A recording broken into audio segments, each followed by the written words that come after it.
AOC said that the younger generation is more informed about American history than previous generations, which, if you know anything about the younger generation in college and high school, you know that's not true.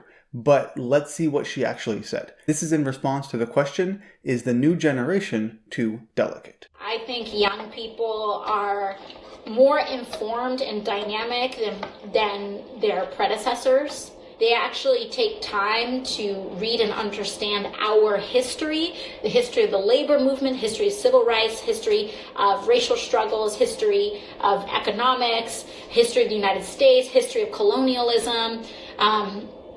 And they're not afraid to have those conversations. If anything, I think they're profoundly courageous because they're willing to puncture taboos and have conversations that, frankly, older generations sometimes struggle to have. Before we get into the part about knowing more history, she also said they were courageous and willing to talk about things that previous generations just weren't. And that is complete nonsense. This is the courageous generation that when Ben Shapiro went to the University of Ohio, there was a student group that sent out this email saying that he has the potential to, quote, threaten the emotional and mental safety of much of the campus community.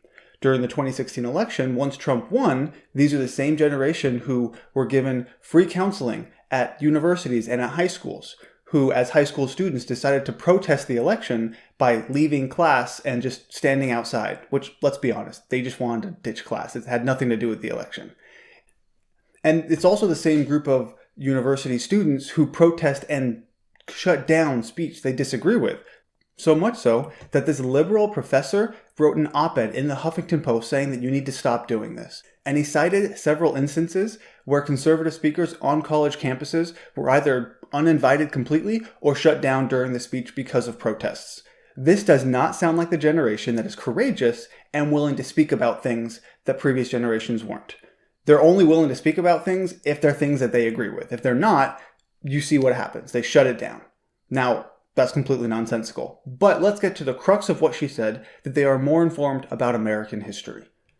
So, according to a YouGov poll from 2018, we have here they asked several questions about American history, and they saw what the different generations said and how they responded. So one thing you do see that I will admit is that when it comes to numerical things, such as how many amendments are there in the Bill of Rights, when was the Constitution ratified, things like that, the younger generation actually does fairly well. But when you look at things like who wrote the Federalist Papers, who was on Mount Rushmore, what the first 5 amendments are, and then overall passing an American history quiz, you can obviously see that most of these trend upward, which means the younger generation is not as informed about these things as the older generation. Specifically, Gen X and Boomers tend to be the most informed about American history. But it's not just that.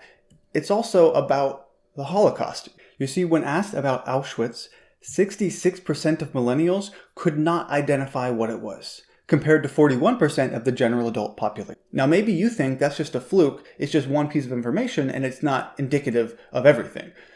However, when asked about the Holocaust, a full 22% of them said they either didn't know what it was or didn't know if they'd ever heard about it.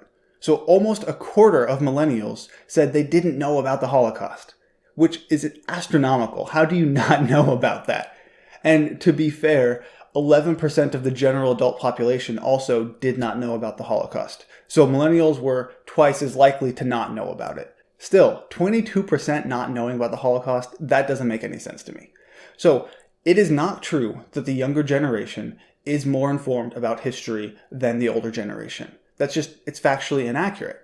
And it's probably related that they are also less patriotic than the older generations. When asked about patriotic feelings and if they're patriotic, you see that these graphs also tend to trend upwards, which means the younger generation are significantly less patriotic than the older generation. As a matter of fact, when asked if they consider themselves patriots, only 49% of the young Gen Z, or essentially high schoolers, said that they were, compared to 89% of the silent generation. And overall, they just didn't really consider themselves patriotic. But that's not even the worst of it. When you ask them if they think America is, was, or will be great, you get this question here. It says, America was never a great country and never will be. 14% of millennials agreed with that statement. 14%. I mean, if you don't like the state of America currently, that's fine. To say it was never great, it's a bit stretching it. And to say it will never be great, can you read the future? Because that doesn't even make any sense. How can you possibly say with any certainty that America will never be great? This is nonsensical.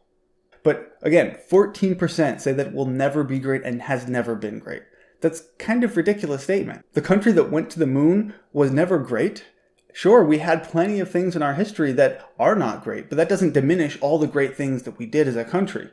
Now, the part about this that I think is really important to recognize is that even though the younger generations are less knowledgeable about history and I guess about patriotism too, they are more educated generally.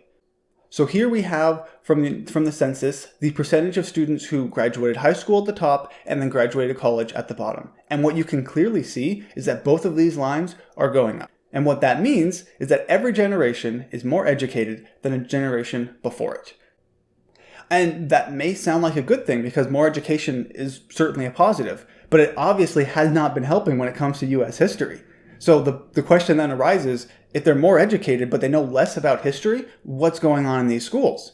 And that's a very good question. You see, what I think is happening is basically what AOC kind of said in her video, is that they're more informed about things like slavery, colonialism, and all that stuff. I don't know if that's true, but I certainly know that there's a change in emphasis on what to teach now compared to the previous generations. And here are a few clear examples of that. For one, the younger Generation Z students, again, high schoolers, when asked if America's future should be driven by capitalism or socialism, 50% of them said socialism.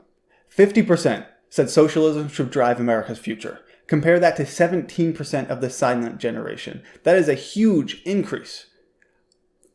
I don't even know what to say about this. But apparently they're being taught that socialism is a good thing. From the New York Post, we have this set of goals that was put out by a high school, and it talked about the things they want to change in their school. Now here, they had a KOC affinity group and then an advocacy group, which is basically separating and segregating the students. If you are a person of color, you're in the affinity group. If you're a white person, you're in the advocacy group. So apparently segregation is okay if it's done by the left. And if you are a white person, they teach you things to challenge assumptions of normal, good, and American. They teach you to understand your own European ancestry and see the tide of privilege, to raise awareness of the prevalence of whiteness and privilege, and things like that. So they're separating white and black students, and they're teaching the white students all about their white privilege in this school. They're not alone, however. There was a conference that took place in Columbia, which is an Ivy League school, and the conference was all about how to teach and combat, quote, whiteness in schools. Here are some of the things they taught. That whiteness in schools provided a, quote, history of whiteness and will invite participants into a discussion of how whiteness and white culture shapes what happens in schools. There was a workshop to discuss, quote, 3 ways to face white privilege in the classroom. There was another one for teaching social justice, and another one for deconstructing racial microaggressions. So if these are the things that are being taught in school, it's pretty clear why our education system is not teaching history properly. They're focusing on social justice and these things to try and make everyone feel better, but they're completely neglecting some of the very important parts of our history. Again, there's nothing wrong with learning about the negative aspects of our history. Slavery, the displacement of Native Americans, all of these things are horrible things that happened in our history, and we need to learn about them. But apparently, they're not even learning about the Holocaust, which is also a horrible thing that happened, and even more recently. So there is this change in focus that I just don't understand. So in response to AOC's claim, the younger generation is not more informed about history, and they are certainly not more courageous or willing to speak. All of those things are inaccurate, and here is the reason why.